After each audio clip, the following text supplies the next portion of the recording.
Hello everyone. I'm going to speak to you a bit about how to use media for policy advocacy. Usually people feel that media is too flimsy, it's not going to really influence policymakers. That's true, media alone will not be able to influence policymakers. Yet, media does play a big role. And I'm not only referring to the great debates that we're having on TV today on issues ranging from very serious to very trivial. They do influence the thinking of policymakers, yes, and also implementing authorities. But I'm talking about a more systematic approach that policymakers and implementing authorities follow regarding media. I'm not sure how many of you are aware that everything that is published in the media about a particular authority or about a particular organization or about a particular ministry, a department, is actually collected painstakingly by the information officers, and it goes to the concerned nodal officer every day in every state of India, as also at the center. So whatever we print, we see in the print media, and whatever we see on television, references to that or copies of that will reach the concerned officer the next day or the same evening.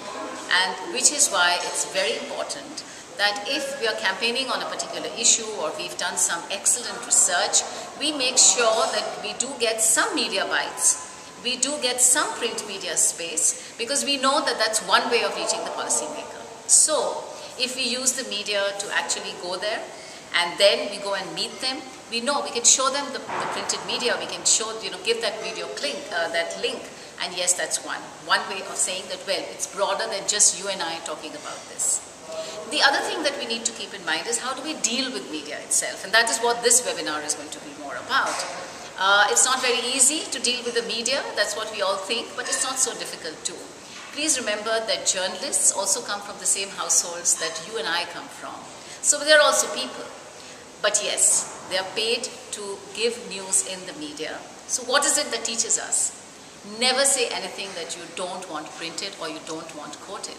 Because at the end of the day, once they finish meeting you, they are not going to be very, they're not going to be very understanding about the contexts in which you're speaking. For them, they're going to take it at face value or from the context from which they come.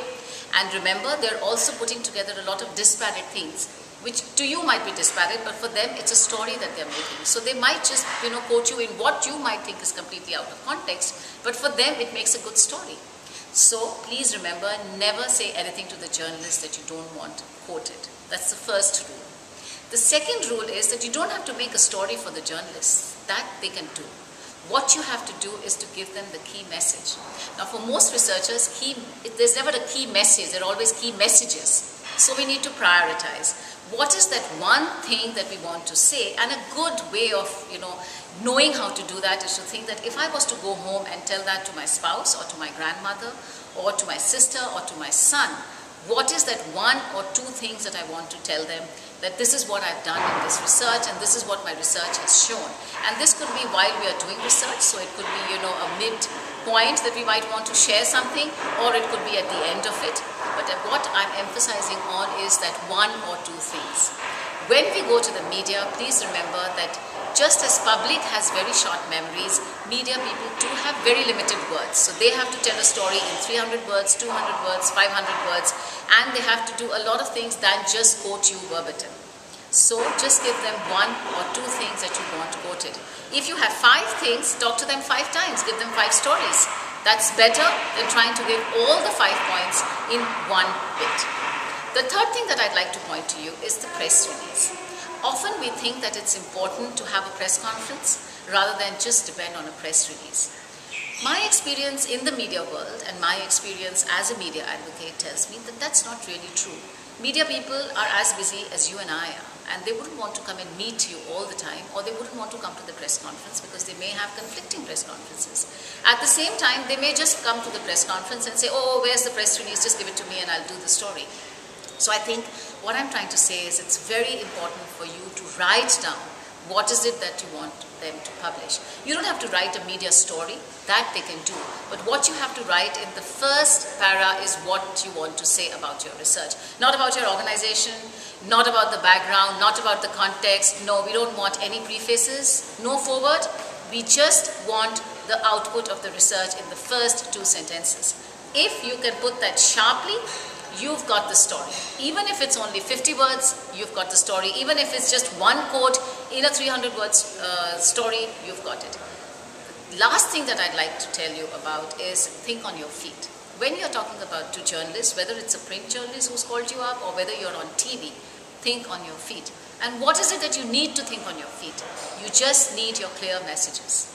If you're clear that this is the 2 things that I want to tell the world, out of my research, you can think on your feet. So if the journalist asks you about the political elections, or they ask you about the tsunami that has happened, or about, whatever has happened in the World Bank has come in and taken money from you or given money to India or whatever, it doesn't matter.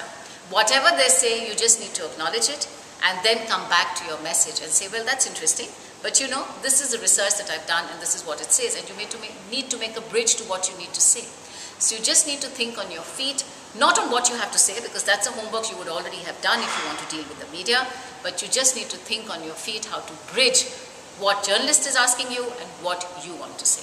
If you do that, you've got it, and I'm sure you'll do a great work dealing with the media. Thanks.